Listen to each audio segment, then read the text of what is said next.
আর চমেলি পাখি আবার মোটা পেঁপের কাছে চলে আসে। চামেলি, তোমায় অনেক অনেক ধন্যবাদ। তুমি প্রাণের ঝুঁকি নিয়ে আমার প্রাণটাকে এর থেকে বাঁচিয়ে ফেললে। কোনো ব্যাপার না পেঁপে কাকু, তোমার যদি কিছু প্রয়োজন হয় সবার থেকে আগে আমাকে বলবে। তোমাকে কেউ আর এভাবে হয়রান করতে পারবে না। আর চামেলি, তোমার যদি কোনো সমস্যা হয় তাহলে আমাকে বলো, আমি তোমার সব সমস্যার সমাধান করে দেব। না, আমার আর এখন কোনো সমস্যা নেই মোটা পেঁপে কাকু। আমি এখন নিজের বাসা বানানোর জন্য কাঠ খুঁজতে যাচ্ছি, কারণ বৃষ্টির দিন আবার আসতে চলেছে যে।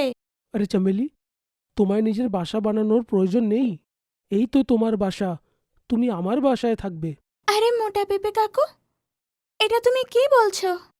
হ্যাঁ চামেলি, তুমি আমার প্রাণ বাঁচিয়েছ, এতটুকু তো তোমার জন্য করতেই পারি।